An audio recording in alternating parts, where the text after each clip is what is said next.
સુરતમાં ખાડીપુરના મુદ્દે યોજનાર જન આંદોલનને લઈ નવો વળાંક આવ્યો હોય તેમ મગોબ અને મીઠી ખાડીના પૂર પીડિતો દ્વારા કાઢવામાં આવનારી રેલીને વડોદરા પોલીસે મંજૂરી ન આપતા ભારે ચર્ચા જાગી છે। સ્થાનિકોએ આક્ષેપ કર્યો હતો કે પહેલા મંજૂરી આપવામાં આવી હતી, પરંતુ મોડી રાત્રે પોલીસ સ્ટેશન બોલાવી પરમિશન રદ કરવામાં આવી હતી। સુરતના મોગોબ અને મીઠી ખાડીના પૂર પીડિતો દ્વારા જન આંદોલનના ભાગરૂપે રેલી યોજવાની હતી, પરંતુ વડોદરા પોલીસ અંતિમ ક્ષણે તેની મંજૂરી ન આપી હતી। રેલી ન નીકળે તે માટે નિર્ધારિત સ્થળે પોલીસનો ચુસ્ત બંદોબસ્ત પણ ગોઠવવામાં આવ્યો હતો।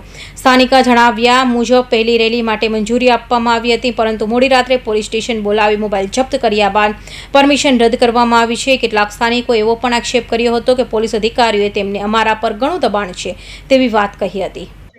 મારું નામ નાસિરભાઈ સિમેન્ટવાળા છે અને ખાડીપુર જન આંદોલન તહેત એના બેનર નીચે અમે સૌ 42 સોસાયટીના આગેવાનો ભેગા થઈને આજે શાંતિપૂર્ણ ગાંધીચીરી માર્ગે એક બાઇક રેલી લઈને કલેક્ટર સાહેબ અને મ્યુનિસિપલ કમિશનર સાહેબને આવેદનપત્ર આપવાના હતા।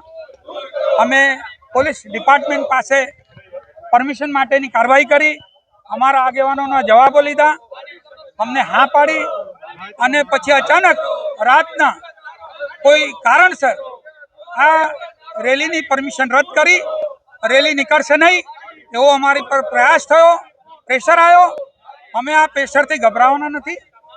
રેલી કેન્સલ આજે થઈ, કાલે પાછા પરમિશન માંગીશું। જો પરમિશન નહીં મળશે તો પછી વગર પરમિશને રેલી કાઢીશું અને ઘર પકડ બી ઓરીશું, લાઠીઓ બી ખાઈશું, આંદોલન તો કરીશું જ્યાં સુધી માંગણી સંતોષે નહીં। કેટલી વાર પાણી આવી ચૂક્યું છે?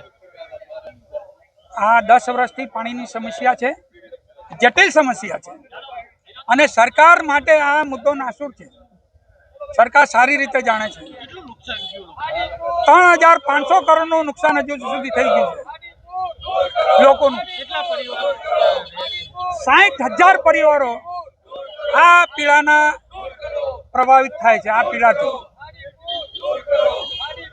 હવે રેલીના બદલે 10 થી 15 પ્રતિનિધિઓ સીધા જિલ્લા કલેક્ટરને મળી પોતાની રજૂઆત કરશે। ખાડીપુરના મુદ્દે જન આંદોલન ન થાય તે માટે તંત્ર દ્વારા પ્રયાસો થઈ રહ્યા હોવાનો આક્ષેપ વચ્ચે સમગ્ર મામલો ચર્ચાનો વિષય બન્યો છે। Bureau report, Hind TV news, Surat.